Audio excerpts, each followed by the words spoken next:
उसका शरीर या रहता है, और काया से आत्मा जब जाती है तो काया क्यों रोकी है? तू तो हंसा गवन कियो घर को हम कहाँ चाहत बिगोई, तोरे संग बहुत सो कैली नीतुत मरमर धोई, सोतन छे छाड़ हो जाए नाम न लइए कोई। तो हंस कहता है तुम काया होरी मोर तो संग न होई, तो अस कोटि स्वाद की छाड़ संग न चलिया को, जीव संकाति कादि ब्रह्मादि से सह मुझी जिन जिन दे धरे तिरुवंदी स्थिर न रहिया को, यानी वो कोई भी स्थिर नहीं है। तो पाप पुण्य तो जन्म सकाती समझ देख न रोई, कहे कबीर पूरन लड़की की पूछे बिरला को।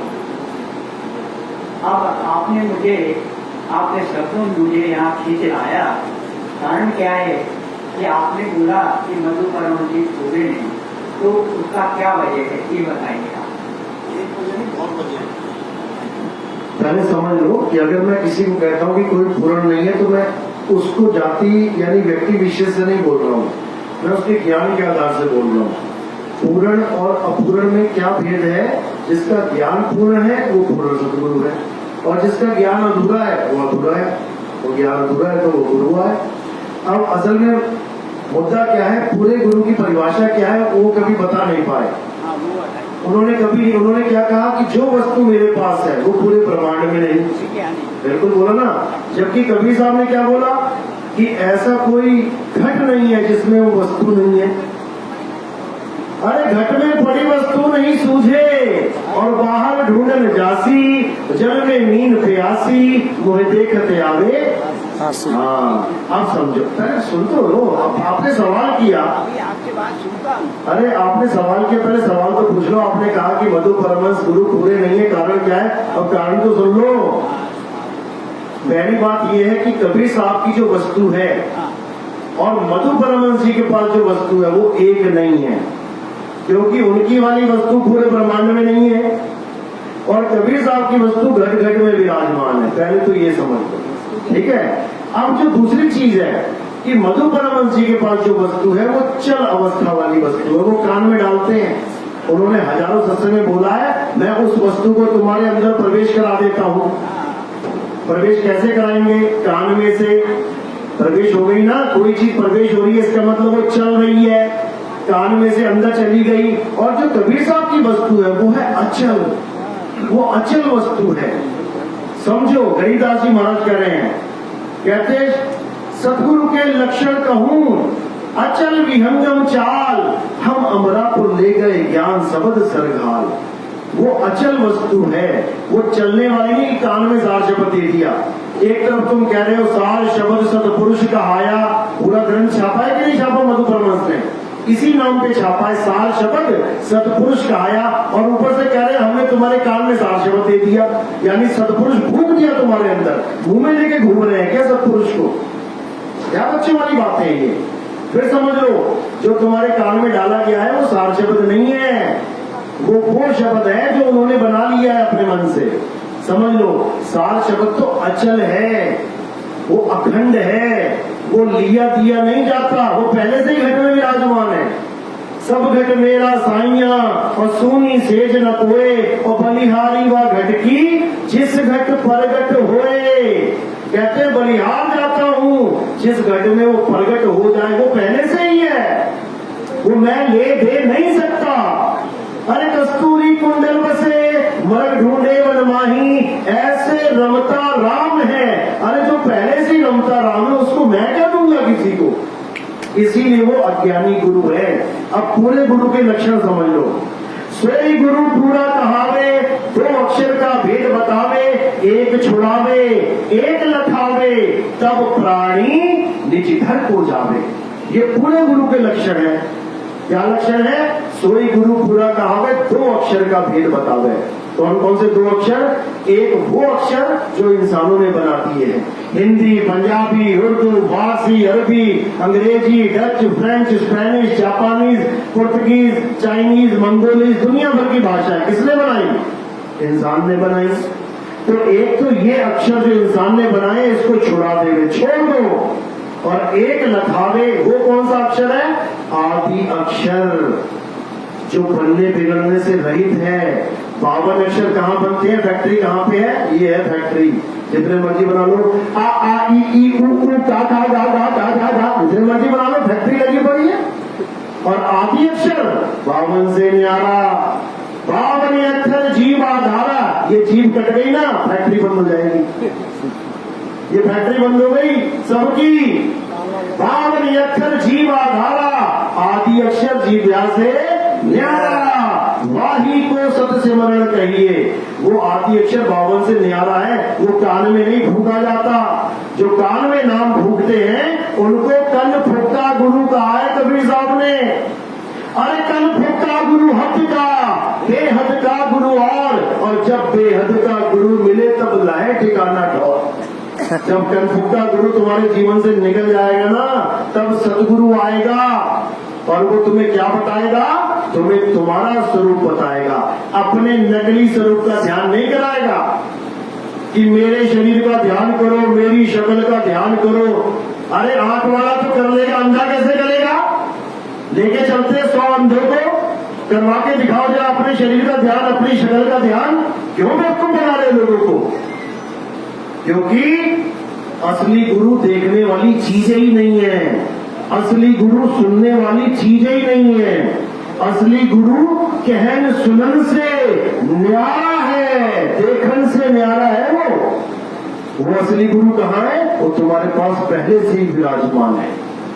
अरे जो दिल माही तेल है और जो चकमक में आग, तेरा साईं तुझ में है। और जाग सके तो जाग, बस जागना है।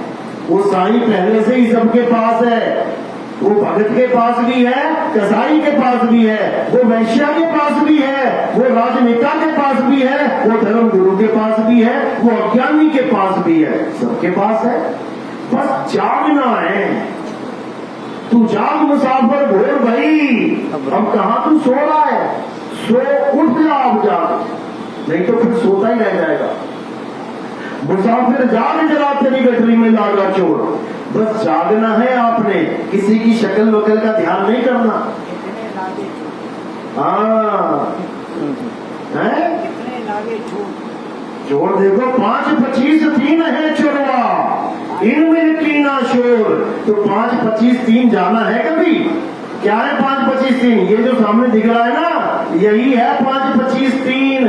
इसी का तुम्हें ध्यान करवा दिया मधु परमहंस ने।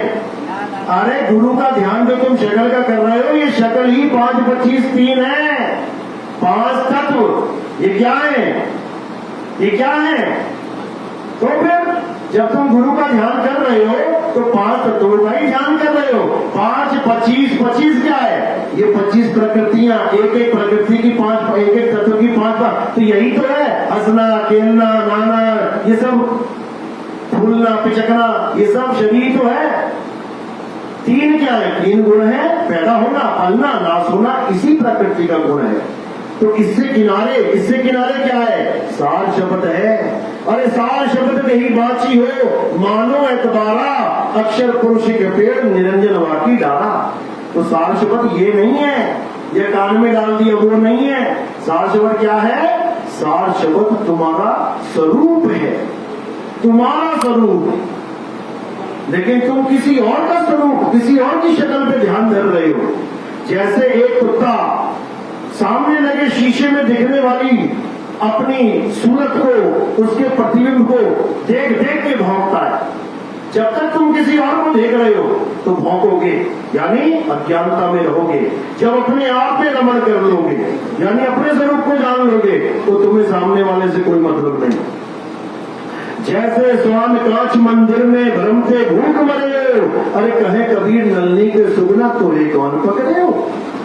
समझ लो, जो तिल माही तेल है, तिल में तो तेल है 1.25 हाथ ऊपर है क्या? अगर यहाँ तिल रखा है तो उसका तेल 1.25 हाथ ऊपर है क्या? तेल कहाँ है? तिल में, ये है तिल।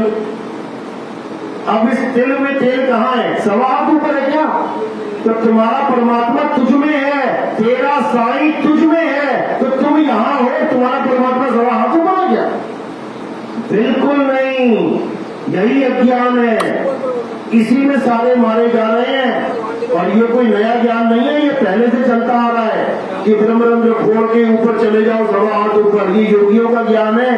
अरे आगे खोजे गिर पड़े और पीछे खोजे भुलाए, सार शब्द से आगे खोजे बांधा जमपुर जाए। समझ लो, यानी सार शब्द का मतलब है तुम्हें तुम्हारा स्वरूप मिल जाए, किसी और का नहीं। अपने स्वरूप को जानो कि तुम क्या हो। आत्मा अपने स्वरूप को भूली बैठी है, अपने आप को ये 5 तत्व की काया मान बैठी है। अब गुरु भी 5 तत्व वही ढूंढ रही है, समझो। और गुरु क्या है? आदि अंत से न्यारा। गुरु क्या है? 4 दाग से न्यारा।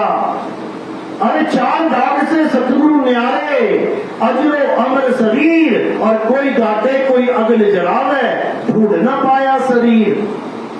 समझो, काया को सतगुरु कहे और यह है ढूंढल ज्ञान, और 4 दाग आवे नहीं और वहां को सतगुरु जान। 4 दाग कौन से? गुरु कभी पैदा नहीं होता। पैदा क्या होता है? शरीर। शरीर गुरु नहीं है। गुरु कभी भोजन नहीं करता। भोजन कौन करता है? शरीर। गुरु भोजन नहीं करता। गुरु कभी ब्याह शादी नहीं करता। ब्याह शादी कौन करता है? शरीर। और चौथा दाग, गुरु कभी मरता नहीं है। मरता कौन है? शरीर। तो देह से परे वो गुरु है। और तुम किसका ध्यान कर रहे हो? देही का। तुम उसका ध्यान कर रहे हो जो जन्मा है, बड़ा है। पहले काले बाल थे, आज बेचारा बूढ़ा हो गया। कल को मर जाएगा, तुम कहोगे हमारे गुरु जी मर गए, क्योंकि तुम देही को गुरु मान बैठे हो। इसलिए देह से परे हो जाओ। किसको ध्याओ? शब्द को ध्याओ। हम हैं शब्द, शब्द हम माही, हमसे भिन्न और कछु नाही। शब्द न बिन से देही, कहे कबीर हम शब्द से नहीं। समझे? तो जम्मू वालों के पास तुम गए हो और वो जम्मू वाला क्या कहता है? देखो कबीर सागर में लिखा है कि वो महान पुरुष जम्मू में आएगा। अरे वो जम्मू नहीं लिखा है, वो जम्बू लिखा है। जम्बू क्या होता है? जम्बू सुना है कभी? क्या होता है जम्बू? जम्बू द्वीप है। 7 द्वीपों में से एक जम्बू द्वीप है। एशिया को जम्बू द्वीप कहते हैं। और एक जम्बू द्वीप में कितने देश हैं पता है? भारत, पाकिस्तान, अफगानिस्तान, रूस, Mongol, China, Japan, south Korea, north Korea, Philippines, Thailand, Malaysia, Bhutan, Burma, Nepal, ये सब जम्बू द्वीप में है। और तुम्हें जम्बू द्वीप का जम्बू हटा के मुंह लगा दिया। जम्मू क्या ज्ञानी गुरु है ये? अभी नेट पे सर्च करो 7 द्वीपों के नाम और देखो तुम क्या लिखा हुआ उसमें। जम्बू द्वीप है वो, जम्बू। एशिया। अरे यही काम की बातें हैं। जो तुम्हारे दिमाग में भूसा भर दिया उसी को निकालना है। हाँ, अज्ञान को भूसा बोला गया है। हाँ बोलो। साकार और निराकार का मतलब क्या है? दोनों एक ही हैं। साकार निराकार एक ही है। जैसे पानी और बर्फ, पानी ही बर्फ बन जाती है, बर्फ ही पानी हो जाती है। लेकिन जो परमात्मा है, जो तुम्हारा स्वरूप है, वो साकार निराकार से न्यारा है। सर्वगुण निर्गुण दोनों से न्यारा, और जानेगा कोई जानन हारा। साकार निराकार के चक्कर में सारे ऋषि मुनि फेल हो गए। अरे वो फंसे हैं, लेकिन मैं फंसा नहीं हूँ, मैं उनको भी निकाल देने वाला हूँ। अच्छा, लो निकालो।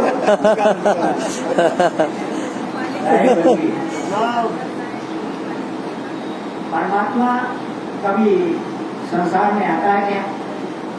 अरे तो कुछ और बता नहीं, वो अभी मैं बताता हूँ फिर।